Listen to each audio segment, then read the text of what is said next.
Today we're going to solve some more counting problems. Basically, the two fundamental things that you have to learn in the first part of this course are induction and counting. And everything in the next parts, especially in graph theory, will build upon these ideas. So today I'm just going to solve a bunch of other counting problems for you. And at the end of the day, all of these things are solved using the two basic principles of addition and multiplication. So we are just building up all of these counting methods based on it. Okay. So we've already seen permutations. And basically the idea in a permutation was that I have n people and I want to put them in a queue and the order matters. But now let's say that I want to put them around a circle. So let's say I have a circle and let's say I have n people. I want to put them around this circle. So the question is, in how many ways can I do that?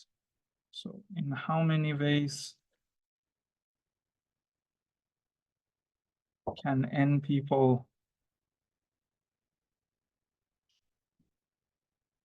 sit around a circle? Okay. And we think that two ways are different if we cannot rotate them to get the same result. Okay. So if I have these two circles, let's say, and let's say here I have 1, 2, 4, 3. So I have 4 people sitting around. And here maybe I have 2, 4, 3, 1. Okay. So the circle on the right is obtained by just shifting the circle on the left. If I just take this circle and I rotate it 90 degrees, I'll get the other one. So I consider these two to be the same permutation. And I'm going to call this a permutation too. Let's call it a circular permutation. So the question is, in how many ways can I do this? So how many circular permutations do I have of n people? Okay. Now, we can go back to this idea of just counting the solutions many times, as long as we count every solution the same number of times, and then we divide by that number. So let's say that I assume rotations don't matter. So I assume I don't have rotations at all. If I have just a normal permutation, I have n factorial ways, right? But how many times have I counted every solution now? Basically, I can take every one of these n people, in this case, every one of these 4 people, and then I can rotate the circle so that this particular person ends up at the top. So I have n different rotations of my circle. So I'm counting every solution exactly n times. So my number of solutions will be n factorial, which is the number of ways of putting people around this circle if I assume that the rotations actually give me different solutions. And then I have to divide that by n, right? But that's just n minus 1 factorial.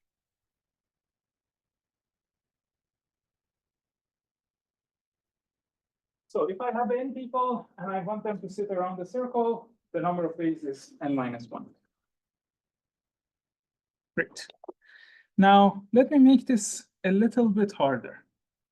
So you can think of this as some sort of dining tables, and let's say people are sitting around this dining tables. What if instead of just having one, I have several? So let's say I have R circles and I have n people, and I want to put this n people around these R circles. Okay. So this is the next question. In how many ways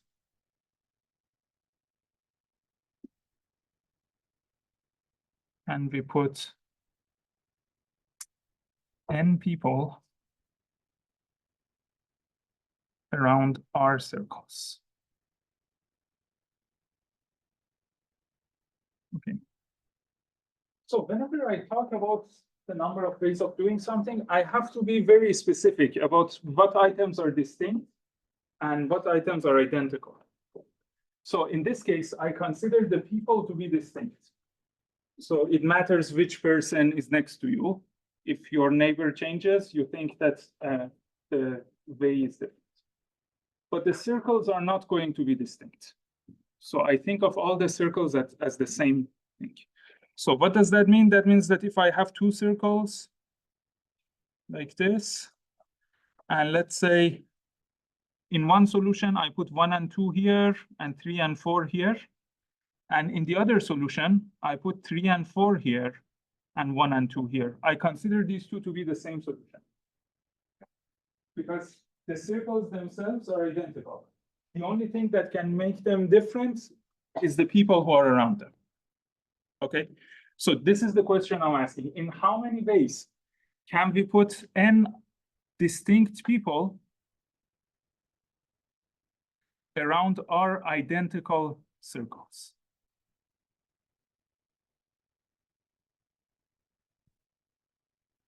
Okay. And generally, in the problems from now on, I will be very careful to always say what's distinct and what's identical. But generally speaking, whenever we're talking about people in this course, we respect them and we believe that they're distinct. Okay. So if you see people in any of the problems, they're not the same, they're all distinct. Okay. So this is one of the examples of problems where it's probably too hard to just come up with a direct formula. So if I had only one circle, I know that the answer is n minus 1 factorial. But let's say that I want to solve this using a recursive formula. So I want to say, what is a formula that tells me the solution based on the solutions of the same problem on smaller values of n and r? Okay, so imagine that I know what the answer would be for n less than or equal to 10. I want to find the answer for n 11. So this is very similar to what we're doing for induction, except that we're not trying to prove anything. We're just trying to find a relation to find out how to compute the values of the answer. So let's say that I show my solution with S. So let's say S of nr is the answer to this problem. And I'm using S because they call it, I think, the Stirling numbers of the first kind or the second kind. I always forget the name. I don't care about the name, I care about the problem. So I think these are the Stirling numbers of the first kind. So some guy named Stirling was the first one to consider this. So let's say SNR is the number of ways that I can put n distinct people around our identical circles. Okay, what do I know? I know what happens when r is 1. So what is S of n1? This is just the problem we solved here, right? So S of n1 is just n minus 1 factorial. Okay. Now, I want to somehow use the most basic counting principles, the principles of addition and multiplication, to find a formula for S and R. Okay. So in a way, I'm doing the same thing that I was doing in the previous session when I was proving equalities or identities that contained a lot of counting problems. I would just say, let's take some problem and let's count it in 2 different ways. And then I say that the both ways should give me the same solution. So here I'm going to do the same thing. I'm going to say, this is my problem. In how many ways can I put n distinct people around our identical circles? By definition, I'm calling that S of nr. So let's find another way of counting this. Okay. Let's say I have n people and I have r circles. I'm just going to look at the last person, person number n, and I'm going to ask, is this person going to be on a circle on their own, or are they going to be next to someone else? Okay, so I'm just doing casework, which corresponds to the addition principle. So I'm saying person n is either, well, the first case is in a circle on their own,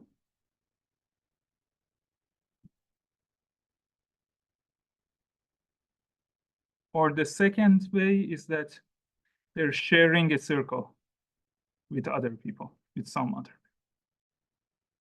Okay. How many ways do I have to put n people around our circles if I know that the last person has their own circle? Well, the last person is going to take their own circle. So let's say this is the circle, and I have n here. And now I have n minus 1 people remaining, and they have to go around r minus 1 circles, right? So this is just going to be S of n minus 1, r minus 1. Because there is only one way to put person n around the circle. Remember, I don't distinguish between my circles. So there is only one way to put person n around the circle because it doesn't matter which circle this is. All circles are the same. Okay. And then after I do this, in the next step, I have to put n minus 1 people around r minus 1 circles, and that's S of n minus 1, r minus 1. Okay. Now let's say that we are in case number 2. So the question is again, how can I put, in how many ways can I put n people around r circles, assuming that the last person doesn't have their own circle? So again, I have to first, let's say, put the n minus 1 people around r circles this time. So I have these r circles, and I first put people numbered 1 to n minus 1 around these circles somehow. Okay. Now, how many ways are there to do that? Well, S of n minus 1 r, right? But now that I have my n minus 1 people around the circles, I have to figure out in how many ways can I insert the last person, right? No, not exactly. So, well, I do have at least r ways because I'm taking the last person, I'm taking person n, and I can say I can add them to the first circle or the second circle or the r circle. And at this point, my circles are actually distinct because even though originally they were not distinct, at this point, I have people sitting around them. And because people were distinct, now I can tell the difference between this circle and this circle because they have different people, right? So, of course, I will have at least r ways because I have to choose which one of these circles the nth person goes to. But that's not the only solution. So let's say I have this circle, and let's say I have 1, 3, 6 here, okay? And let's say I want to add n. It matters where I add n, right? I can add n here, or I can add it here, or I can add it here. So I don't have just one way of adding the nth person around each one of these circles. So how many ways do I have to add the nth person?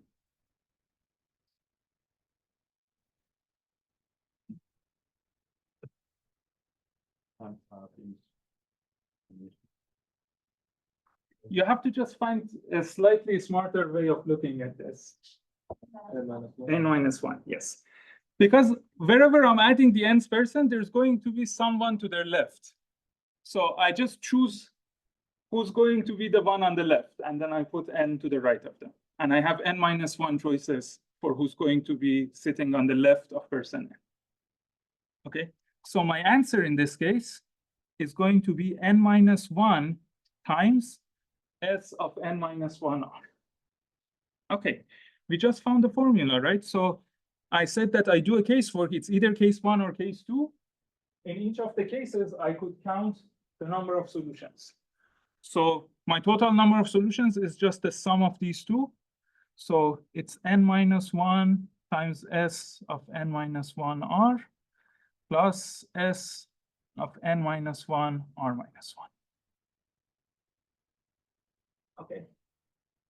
Now, mathematicians don't like this too much because if I want to find S of 150, so if n is 100 and r is 50, I'll have to calculate all of these things by hand. But we're computer scientists, so I can easily write a code that fills out a table and just computes this. So this is fine for us. I'm happy with this. Okay, so we could count the number of ways of putting n people around r circles. Okay. Let's just do another similar problem. Let's say that I want to put n people around just one circle, but two of these people really hate each other and they don't want to be next to each other. So in how many ways can I do this? So in how many ways can I put n people around the circle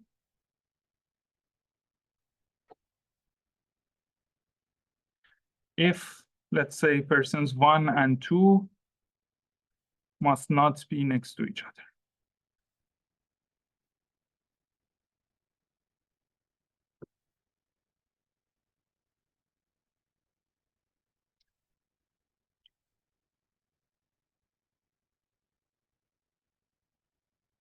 People as a whole. Sorry. Treat two people as a whole. Like Uh, you just n minus 1 factorial minus 2 times n minus 2 factorial. Oh, I see, yes. So let's first count the complement. So let's say, in how many ways can I put n people around the circle such that 1 and 2 are next to each other, and then I can subtract that, right? I can subtract that from n minus 1 factorial, which is the total number of ways. Okay, so we glue 1 and 2 together, we make them one person. This forces them to be next to each other. So now I have n minus 1 people, right? So again, I have the circle, and now I have n minus 1 people that I have to put here.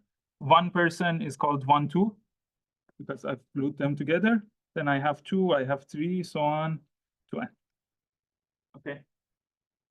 So I have n minus 1 people. The number of ways of putting them around the circle is n minus 2 factorial. But here's the thing. I actually have twice as many solutions as this. Because if I look at 1 and 2, it might be the case that 1 is sitting to the left of 2, or 2 is sitting to the left of 1. So it matters which one is to the left and which one is to the right. So I have to multiply this by 2. Yeah, 2 factorial or 2. Except for one case, if n is exactly 2. Right?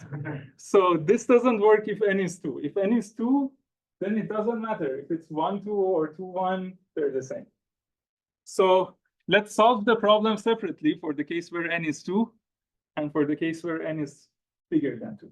So if n is 2, the answer to the whole problem is 0. I have 2 people, they will be next to each other. So let's just solve it now for the case where n is greater than or equal to 2. And for that case, I know that the number of ways to put these n people around the circle such that 1 and 2 are next to each other is n minus 2 factorial times 2. Okay. So if I want the number of ways such that they're not next to each other, it's just the total number of ways, which we've already seen is n minus 1 factorial, minus the number of ways where they're next to each other, which is 2 times n minus 2 factorial.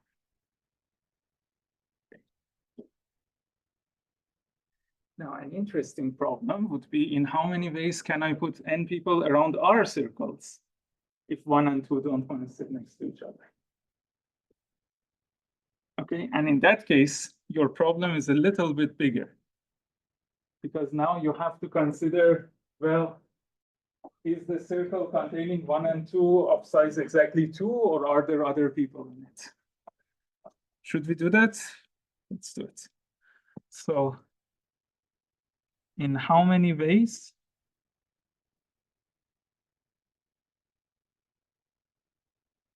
can we put n people, again, our people are distinct, around our circles, and our circles are not distinct, if 1 and 2 should not be neighbors?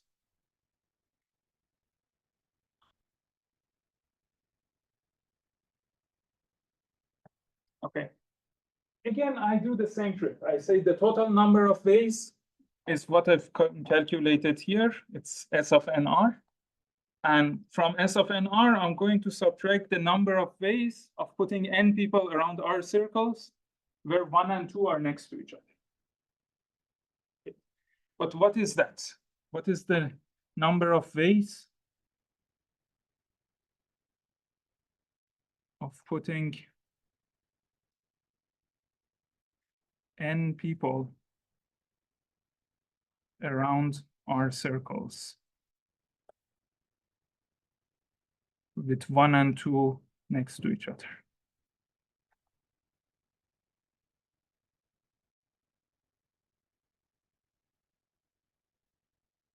What is this? Well, let's say I do a casework. I know that 1 and 2 have to be next to each other. So I say there are two cases. One case is that I just have a circle for 1 and 2. The other case is that 1 and 2 have some other people in their circle as well. Okay, so case 1. I say there is a circle. Basically, let me just draw it. There is this. I have 1 and 2 around the circle with no ones. So what is the number of solutions in this case? Well, there is one way of putting 1 and 2 around the circle. And I'm going to now have r minus 1 circles and n minus 2 people to put around those circles. So this is just going to be s of n minus 2, r minus 1. Now, what is case 2? My case 2 is that I have 1 and 2 around the circle, but then I also have a bunch of other people. So I have 1, 2, and then some other people here. Okay. So the question is how many other people? So let's again do a casework on how many other people I have. And let's say I have I other people here. Okay. So I is not the number, like the index of the person, it's the number of people. Okay. First of all, I have two ways of seating 1 and 2. I can say 1 is to the left of 2 or 2 is to the left of 1.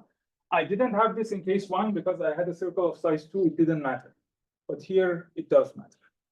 So I first say there are two ways to decide how 1 and 2 sits. And then I have to choose the other I people, right? And I have to put them here. But at this point, because 1 and 2 have already sat, because 1 and 2 are already here, this is no longer circular. This is a normal permutation, right? Because I cannot shift this anymore. So basically, if I had exactly I people, I would have I factorial ways of doing this. Okay. So it would be 2 times. Well, first, let's choose which I people I'm going to put here. So how many other people do I have? I have n minus 2 other people. And I'm choosing I of them. And then times I factorial, because there are I factorial ways of seating these people around. Okay. Or I could just write P of n minus 2i, because I have n minus 2 people. I want to choose a permutation of I people. Again, this is, as we've seen in the previous lecture, the same. Okay. Okay. So, but this was the number of ways of just creating this circle. Remember that I still have r minus 1 other circles. So I have to multiply this by s of, okay, what is the number of remaining people? N minus 2 minus I. And how many circles? R minus 1. Okay. So finally, my answer for the number of ways of putting n people around our circles with 1 and 2 next to each other is just the sum of the cases. So it's just going to be s of n minus 2 r minus 1 plus sum of I from 1 to, how big can my I be? N minus 2, 2 times n minus 2 choose I times I factorial times s of n minus 2 minus I r minus 1. And of course, what I asked here was that in how many ways can we put n people around our circles if they should not be neighbors? So this is what I have to subtract. So my final answer is the total number of ways, which was S of nr, minus this whole thing. Okay. This is a mathematician's worst nightmare, but again, we're computer scientists, we're fine with this. We can just write a code that computes this. Okay.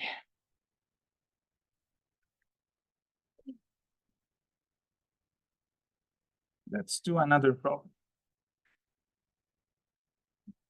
So let's say that I have a set of distinct elements, and let's say that the number of elements is even. So let's say A is a set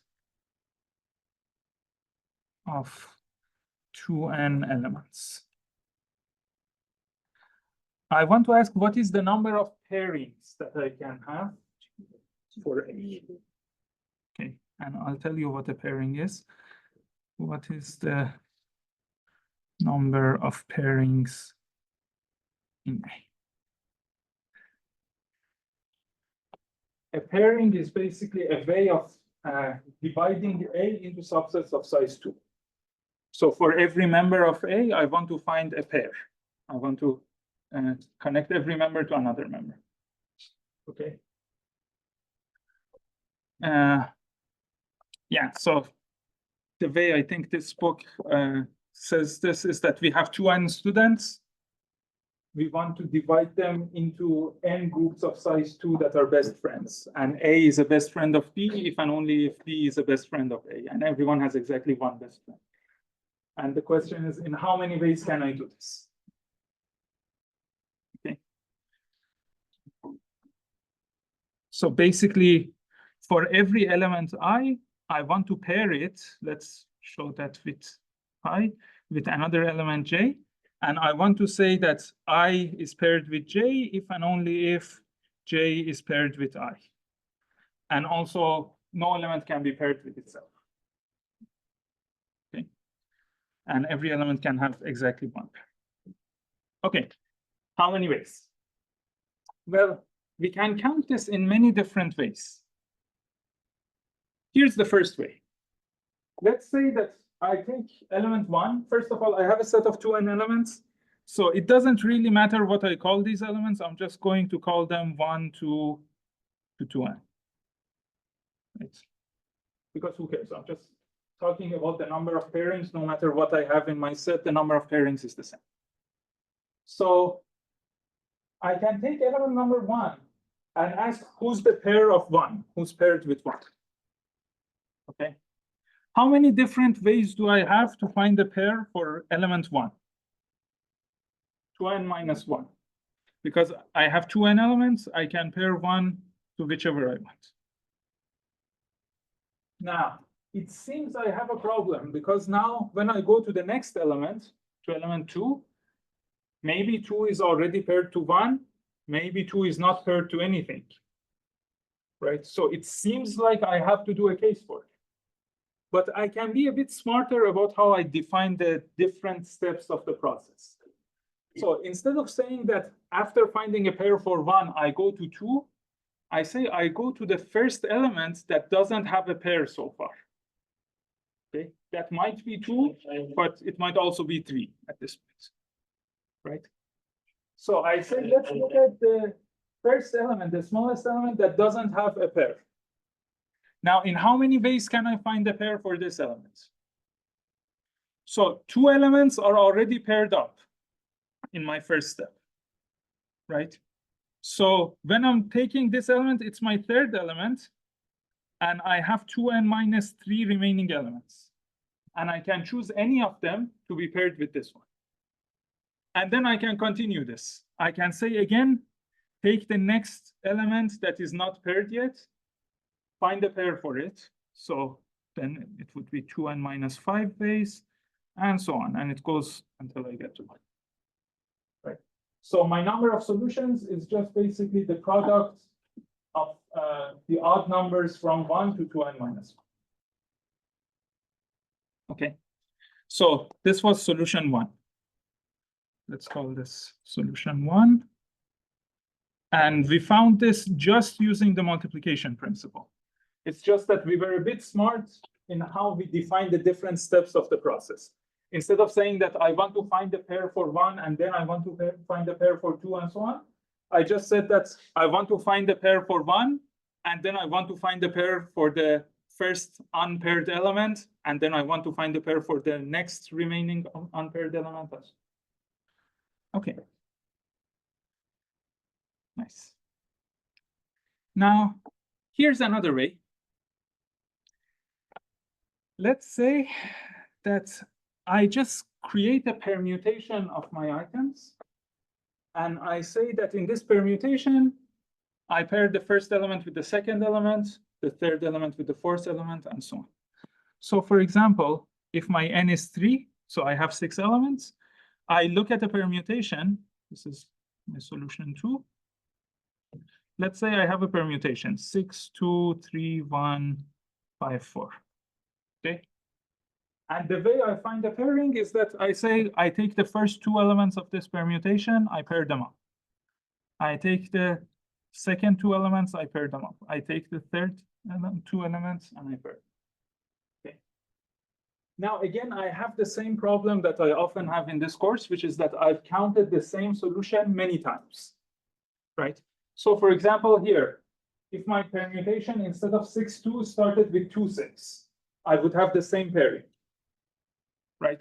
Similarly, I can change the order of 1 and 3.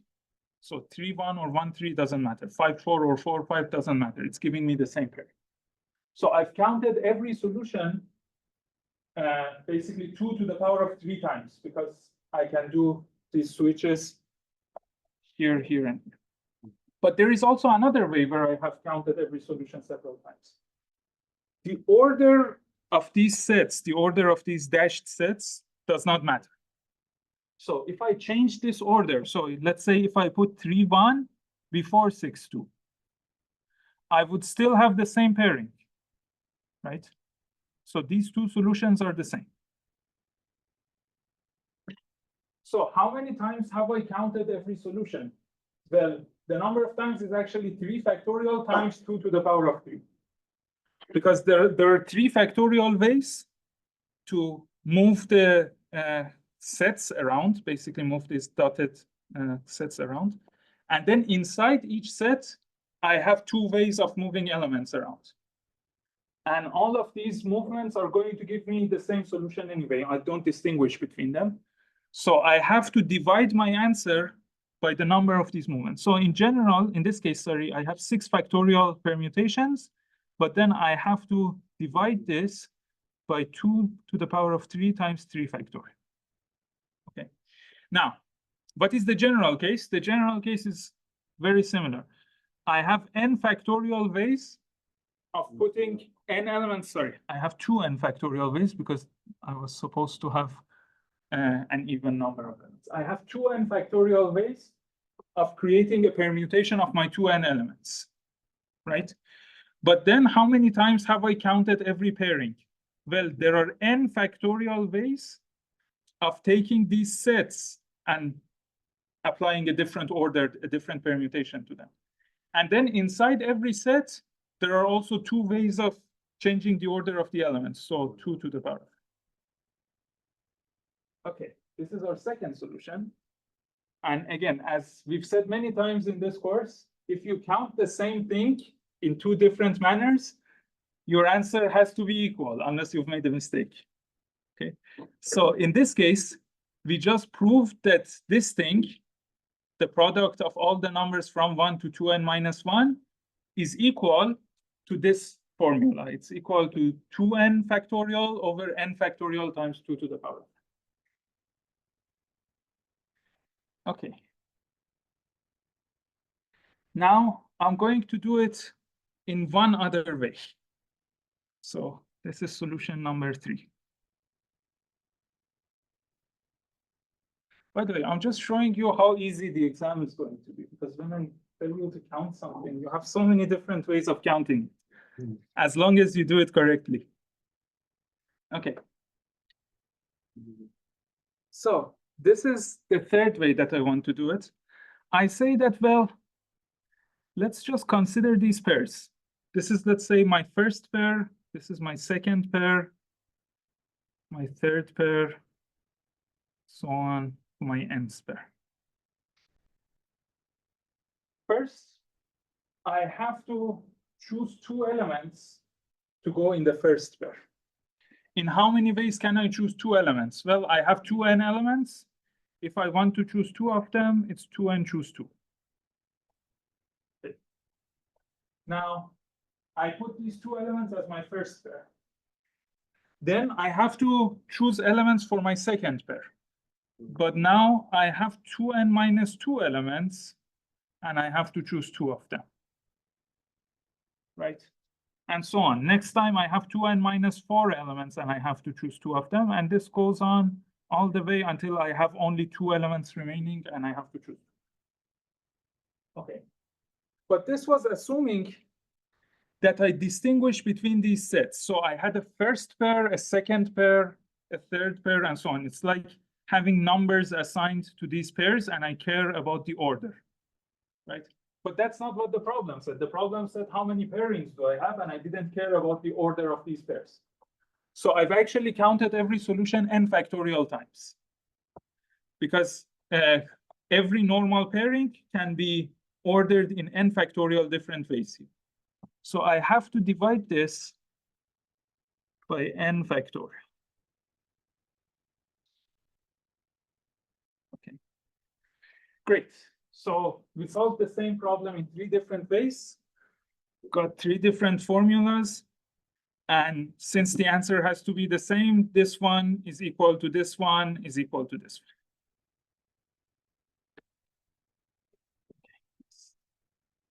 one.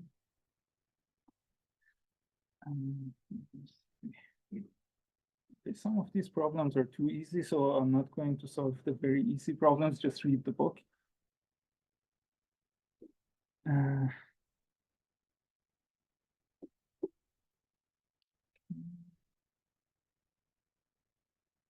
Yeah. Now let's actually solve some of the problems that we've seen in the problem set. So there was this problem 1 of the problem set of week 2. Problem 1 of week 2. So the problem was this. It said that we have n students, and we also have n chairs. And student I is supposed to sit on chair number I. But because these are great students, no one wants to sit on their own chair. So the question is, in how many ways can they sit? In how many ways can the student sit if no one sits on their own chair? Or if I want to remove the story and so on, it's just that I want to find a permutation of n elements such that no element is at its own place. Okay, so basically, how many permutations,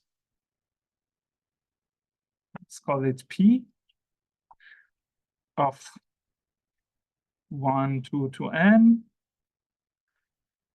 satisfy the requirement that for every I, Pi is not equal to I. So I want to put the numbers 1 to n in some order, but I cannot put number I at position I. Sometimes these are called derangements because it's like the opposite of an arrangement. So how many derangements of n elements do we have? Now, problem 1 in the problem set is asking you to find a recursive formula for this. Okay. So let's show the number of solutions by d of n. Okay. So let's say d of n is the number of solutions, number of ways of putting n elements in a permutation such that no element is in its own place. Okay. What is d0? That's actually a fun question to ask. What is d0?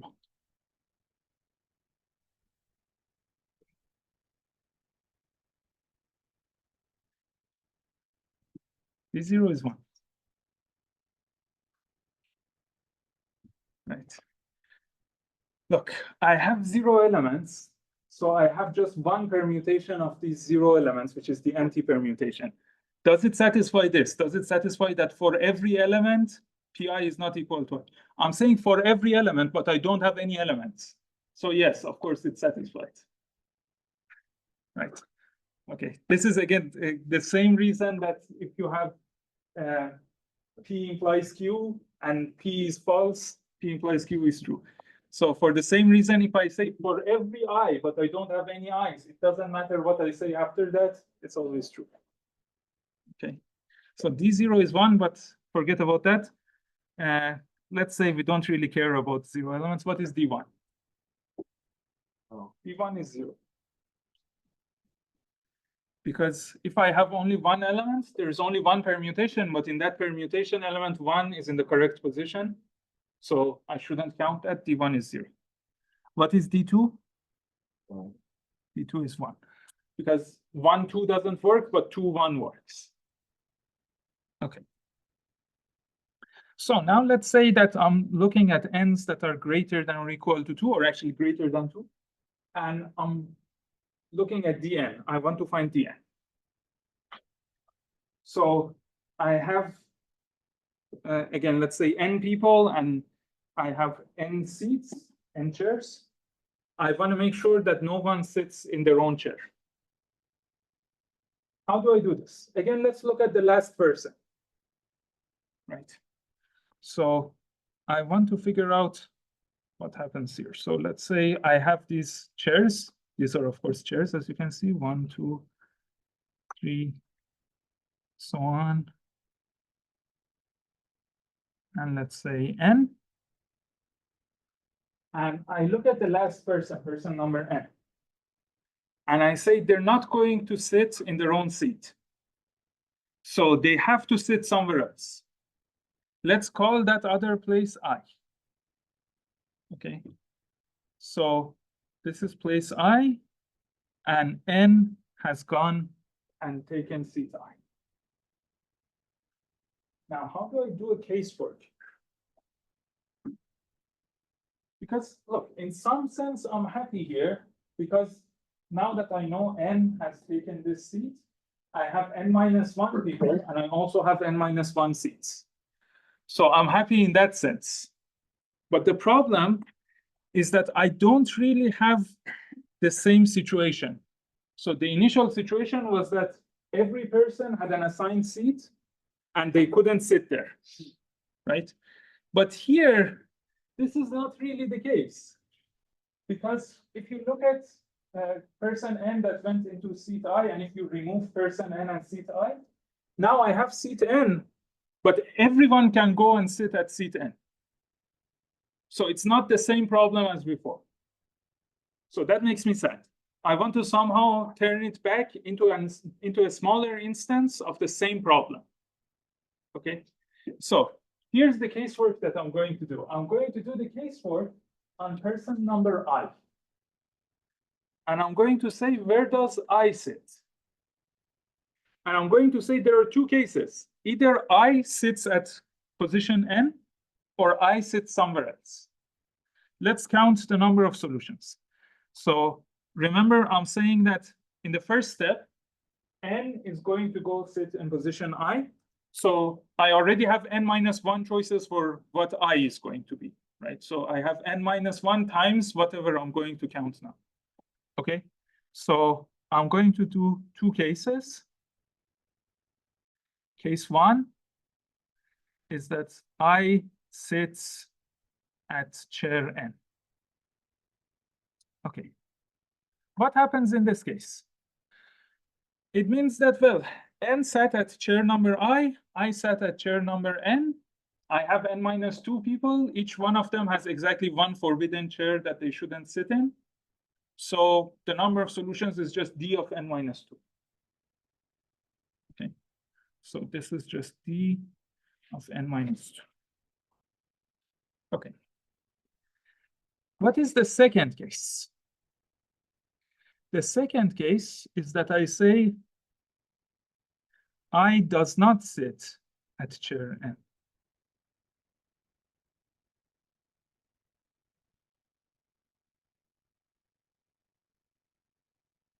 But now N has taken seat I. I can remove person N and seat I from my picture. And now I have N minus 1 people, but each one of them has exactly one forbidden seat.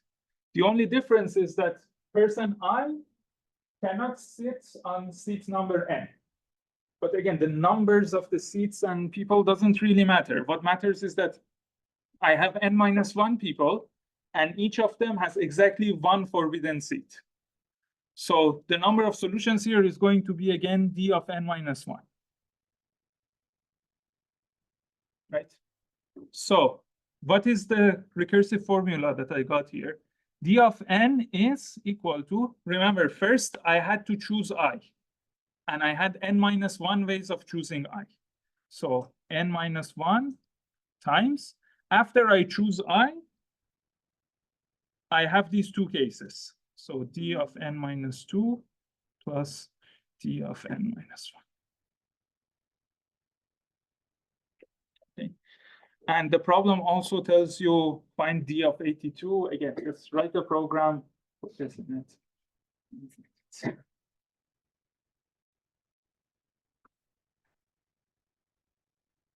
Okay.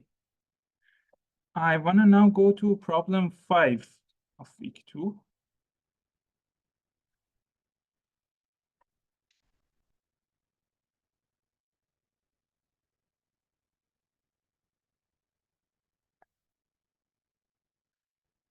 So problem 5 says that we have 73 boys and 9 girls in this class, which is actually still true because no one dropped. Or maybe the same number of people that took the course as dropped. So, okay, maybe we don't have 73 boys and 9 girls, but the sum is still the same. Okay.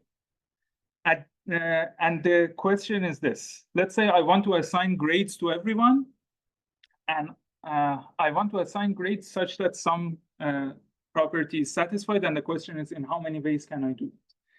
And the first property is that all girls score higher than all boys. Okay, so we have 73 boys and 9 girls. And part 1 asks in how many ways can we find a permutation such that all the girls appear before all the boys. Okay, number of permutations where all the girls come first, basically. Form a prefix. Okay, so this part is actually quite easy. Look, I have this whole permutation. I have 82 places to put people, right? But I know that in the first 9 places, I have to put girls. And then in the next 73 places, I have to put boys. So how many ways do I have to put the girls in the first 9 places? 9 factorial. I have 9 girls and 9 places. How many ways do I have to put the boys in the remaining 73 places? 73 factorial. So the answer is just 9 factorial times 73 factorial. Okay. Now, part 2 makes it a little bit more interesting. Part 2 says that I want to make sure there are exactly 7 girls in the top half and exactly 2 girls in the bottom half. Okay, so I have 82 people in total. So the top half means 41, right? Am I doing that correctly? Hopefully. I never compute anything correctly. So let's say this is the top half, the first 41 people, and this is the bottom half, the next 41 people. And I want to have 7 girls in the top half, and I want to have 2 girls in the bottom half. Okay. So if I have 7 girls here, I know exactly how many boys I should have, right? So 41 minus 7, what is that? It's 33, not 34. I'm bad at this. Okay. So I have 7 girls and 34 boys. On this side, I'm going to have 2 girls and I'm going to have 39 boys. Right. So here's what I have to do. I have to somehow divide this in several steps so that I can use the multiplication principle. Now, there are many ways you can do this. I'm just going to give you one way of doing it. Let's say I choose who goes into the first half. So I choose the 7 girls and the 34 boys that go into the first half. Okay. How many ways can I do that? Well, from the 9 girls, I have to choose 7. And then from the 73 boys, I have to choose 34. Okay. So this is the number of ways to divide the people into the first half and the second half, right?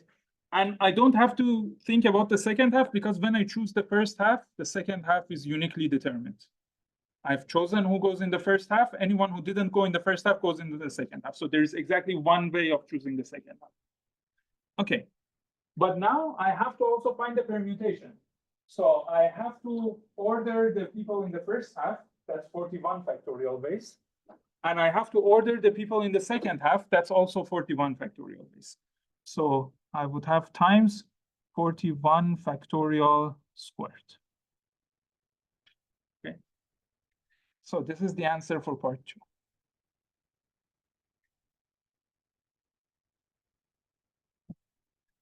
Okay. In part 3, we made it even harder. And the question is, in how many ways can we find the permutation such that no 2 girls are next to each other? Okay. So no 2 girls are next to each other.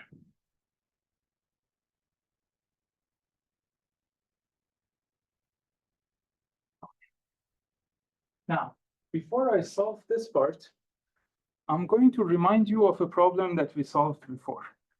So let's just go on a detour. So this is our detour.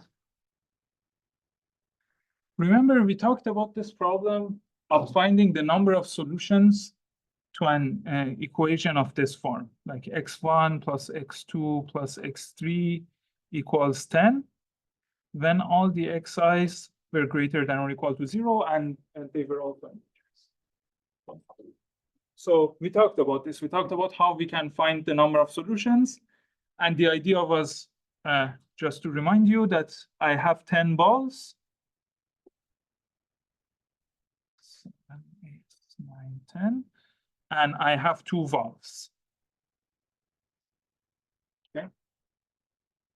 And then I said that, well, any permutation of these balls and balls gives me exactly 1 solution to my equation. I just count the number of balls before the first ball, and I say that's the value I'm choosing for x1. I count the number of balls between the 2 balls. I say that's the value I'm assigning to x2. And I count the balls after the last ball, and I say that's the value I'm assigning to x3. So I had a 1-to-1 correspondence among the solutions of this equation and the number of permutations of 10 balls and 2 balls, right? So every permutation gave me a solution, and every solution gave me a permutation. It was 1-to-1. Okay. Now, let's make this a little bit different. And let's say something like this. Let's say x1 plus x2 plus x3 is equal to 10 again. And I'm looking for the number of integer solutions. And let's say that the xi's have to be at least 1. Okay. How would you solve this problem?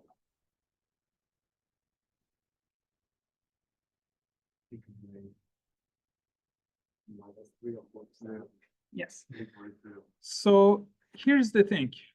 I can reduce this problem to the previous problem. So I want this one to look like this one.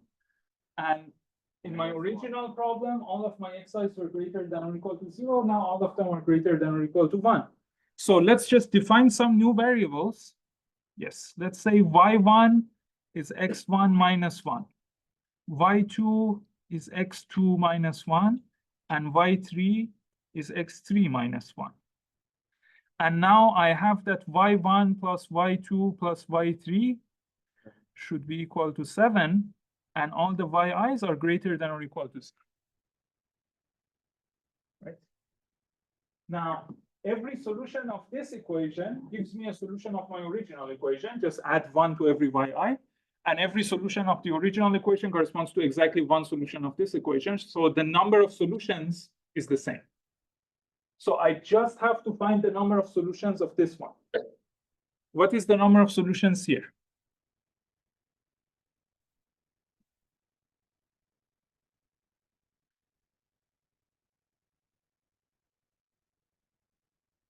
So again, now I have 7 balls. And I have 2 balls, and these balls can be next to each other too. Right? And the question is, how many permutations do I have? And we've seen this before. This is just 9 factorial over 7 factorial, 2 factorial. Okay. Great. But let's go back to our balls and balls analogy, and let's see what this original equation is saying. So I know how many answers I have because I could reduce the problem to this one and I could find the number of answers, right? But what is this one saying if I just do balls and balls right here? It's saying that I have 10 balls, 1, 2, 3, 4, 5, 6, 7, 8, 9, 10, and I have 2 balls, but I have some extra restrictions here. I cannot put my 2 balls next to each other. Right? Because if I put my 2 balls next to each other, x2 would be 0. And I also cannot put a ball at the very beginning. And I cannot put a ball at the end. So it's again the same problem. It's like 2 balls and 10 balls, but with the extra restriction that the 2 balls cannot be at the beginning or the end, and they cannot be next to each other. So we see that this idea of not having elements next to each other has something to do with this solutions of this kind of like linear equations. Okay, let's go back to our original problem. So this was our original problem. Remember, I have 73 boys and 9 girls. I want to put them in a permutation such that no 2 girls are next to each other. Okay. So what can I say? I can say first, let's put in the girls. And I have 7 factorial ways of doing that. Okay. So I put girl 1, girl 2, girl 3, 4, 5. Oh, there were 9 girls, right? So it's, sorry. I had, how many girls did I have? Did I have 7 or 9? 9. Okay. Yeah. So I first put the 9 girls. So girl 1, girl 2.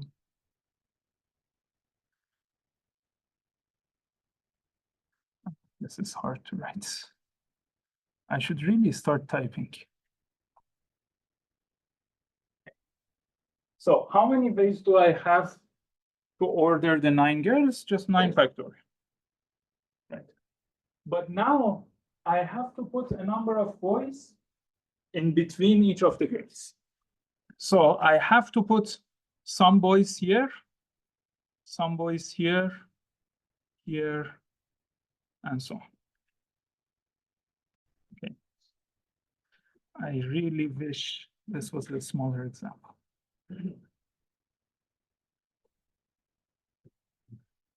Okay. Now, let's show the number of boys that go here as B0.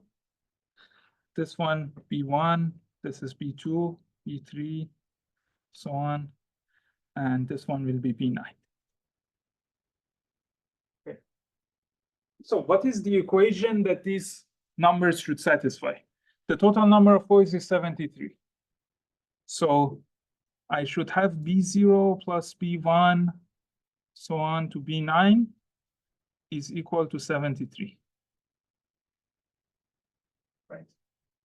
But what else do I know? So look at B1. B1 is the number of boys that are between girl number 1 and girl number 2. It cannot be 0. It has to be at least 1, because we said we don't want two girls next to each other. So I have this. I have that B1 is greater than or equal to 1. The same thing for B2. And actually, I can write it all the way to B9, sorry, B8. So B1 to B8 should be greater than or equal to 1. But this does not apply to B0 and B9. Right? Because I can have 0 boys here, that's fine. And I can have 0 boys at the end. So my permutation can start with a girl or end with a girl. I don't have any restrictions on that. My only restriction was that I cannot have 2 girls next to each other. Right? So for B0 and B9, it's like this. B0 and B9 should be greater than or equal to 0. Okay. Great. So how many ways do I have? How many solutions do I have to this equation?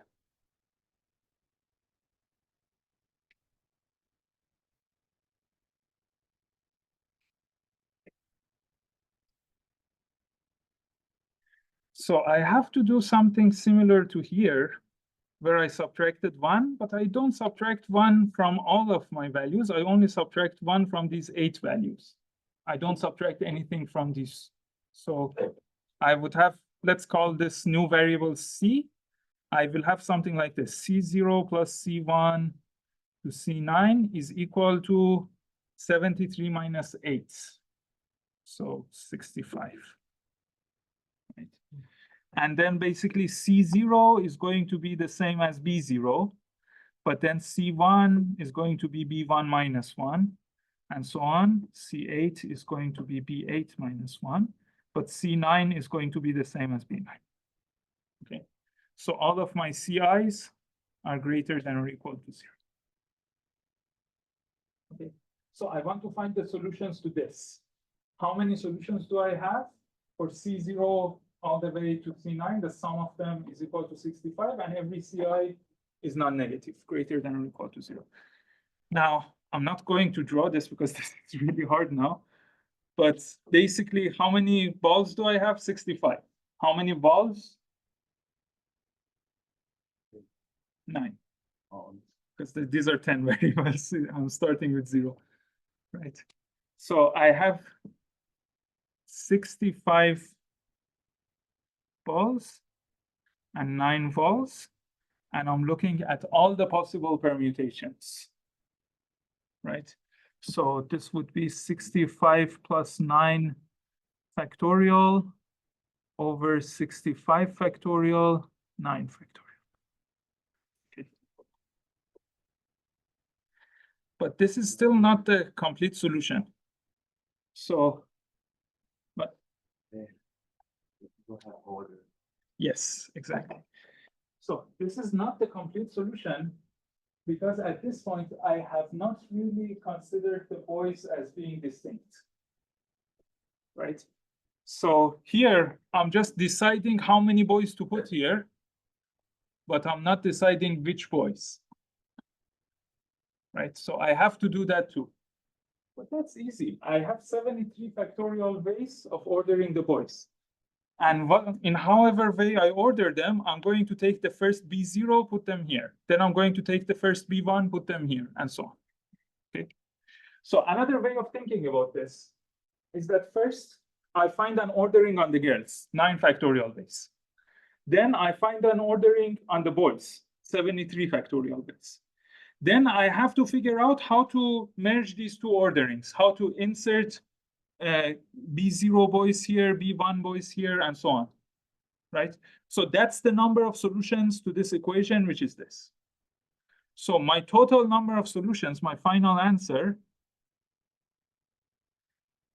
is going to be something like this. It's going to be 7 factorial ways of putting the girls, and then 73 factorial ways. Sorry, I don't know why I constantly think it's 7, it's 9. Yes, 9 factorial ways of putting the girls times 73 factorial ways of putting the boys times this number of ways of merging the two permutations. So 65 plus 9 is 74 factorial over 65 factorial, 9 factorial. Now, of course, you can simplify this a little bit, like cancel the 9 factorials. But this is the final answer. Okay. Now, I'm not going to solve part 4 of this problem because part 4 needs something else that we're going to cover soon. But you should be able to already kind of do part 4 as well, if you can just consider the cases based on something like the addition principle. So part 4 says that no 3 girls are next to each other. Okay. So this is part 4. It says no 3 girls are next to each other. Okay. So this is kind of similar to what we've already solved. So again, I can say, let's find out in how many ways I can order the girls, that's 9 factorial. Then let's order the boys, that's 73 factorial. And now I want to merge the two orders. But I want to make sure that I never put 3 girls next to each other. So it's a bit harder because I don't have 2 girls only next to each other here. But in the next one, I'm saying that I can have 2 girls. So maybe I can have, for example, B2 equal to 0. So G2 and G3 can be next to each other. But I cannot have both B2 and B3 be 0. Okay. So one way of solving this is to write the equations and then define new variables, and you will have some weird constraints there. Like it's all of these numbers have to be greater than or equal to 0, but then you have the constraint that B1 plus B2 should be at least 1, or B2 plus B3 should be at least 1, and so on. Okay. But basically, the question is, in how many ways can I divide the boys in here such that I don't have 2 consecutive zeros? Okay.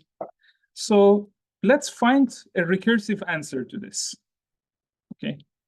So I'm going to call this S again. This is big S of N and R. Let's say this is the number of ways of dividing N people into R parts. Okay.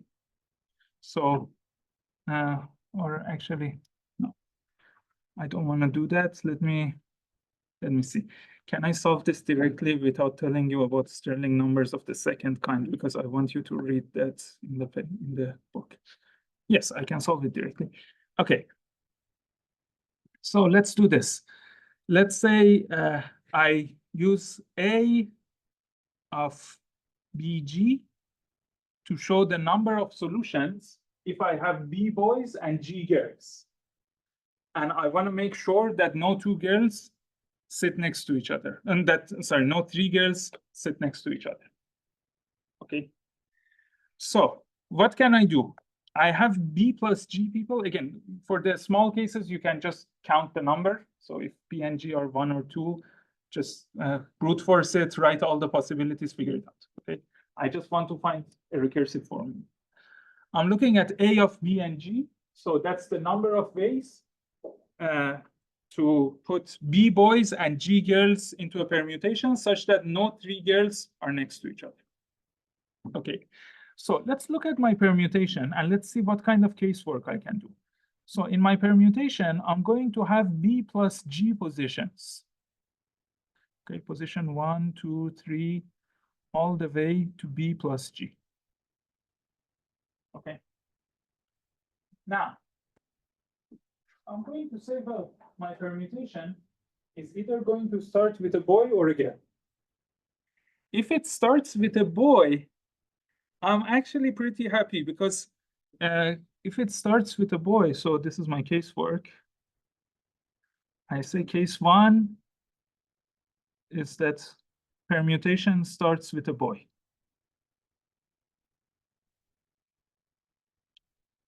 What does this mean? Well, I have to choose a boy for the first position. But in how many ways can I do that? B ways, right? And then I have to fill out the rest. So I will basically have B ways of choosing the boy for the first position for here. And now I have one fewer position and I have one fewer boy, but I have the same constraints that no three girls can sit next to each other. Okay, so this would be B times the number of answers that I would have if I had B minus 1 boys and G girls. Okay. Now, my second case is if my permutation starts with a girl. Okay, but then I want to be more specific. So my permutation can start with one girl or it can start with two girls, but it cannot have three girls in positions 1, 2, and 3. So let's consider these as different cases. So let's say that case 2 is that the permutation starts with exactly one girl. So the permutation starts with a girl followed by a boy. Okay. Permutation starts with a girl followed by a boy.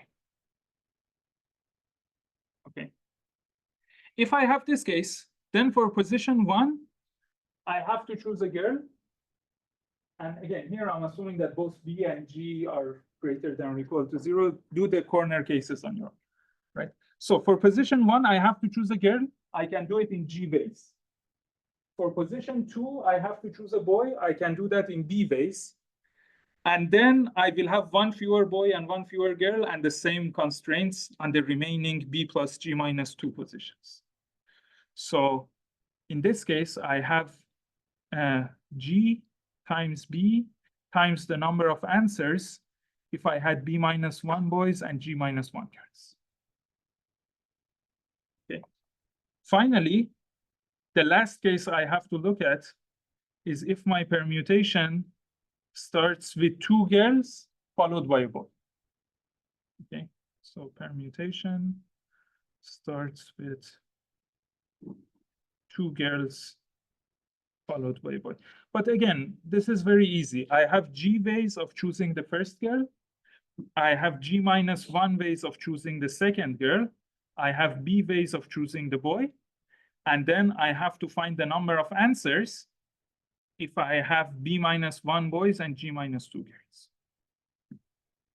Okay, so I put all of this together and I get that the answer for BG is just the sum of these orange numbers.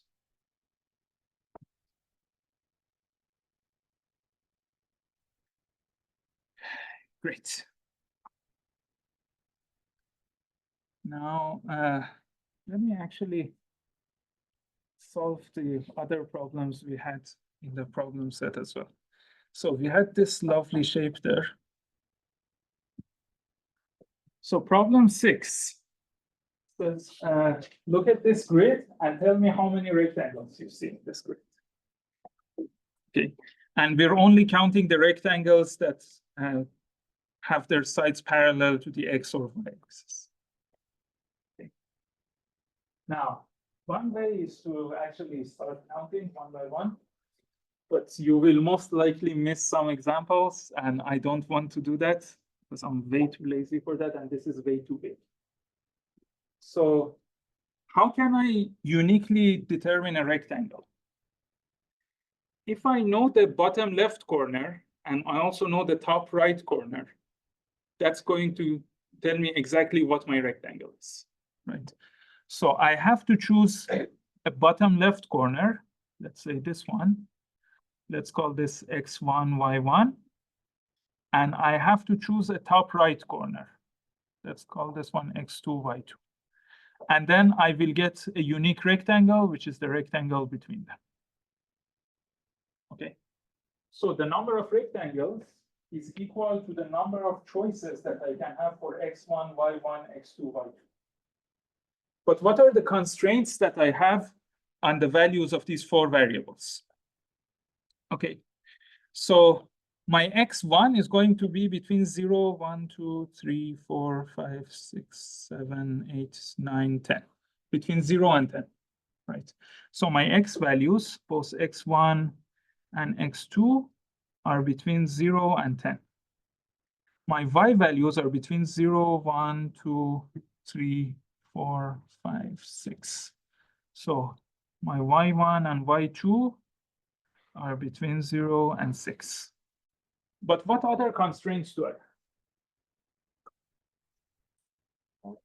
X2 should be bigger than x1, and y2 should be bigger than y1, right? Because otherwise, I will just get a line if x1 is equal to x2. And generally, I cannot have my x2 be smaller than my x1 because I said this is the bottom left corner and this is the top right corner. Okay, so it's not just that they are between 1 and 10, between 0 and 10, or between 0 and 6. It's also that x1 has to be smaller than x2 and y1 has to be smaller than y2. So here's the thing. The values of my x1 and x2 are going to be between 0 and 10. So I have 11 possible values, right? Out of these 11 possible values, I choose 2 of them. And then no matter which values I chose, I have to give the bigger one to x2 and the smaller one to x1. So the number of ways of choosing x1 and x2 is just 11 choose 2. Right? Because again, another way of looking at this is that I have 11 columns. I have to choose 2 of my columns as the left end and the right end of my rectangle, right? So I have 11 choose 2 ways of choosing this, and the order does not matter. Why? Because no matter how I choose, I have to give the bigger one as the right side and the smaller one as the left side. Okay. And similarly, here I have 7 choose 2 ways of choosing my y values. So my final answer is 11 choose 2 times 7 choose 2. And that's the number of rectangles you have. Okay. Now, problem 7 says this. It says that suppose I'm here at this blue point, and I want to go to the top right, to the green point. And every time, I can move to either right or up. So I cannot go in a cycle or anything. I can just go right or up. The question is, in how many ways can I reach this? So how many different paths do I have from blue to green? Well, here are several ways of thinking about this. I'm going to, let's say, give you 2 ways. The first way is this. Let's say I have a path. So let's say this is the path I'm taking.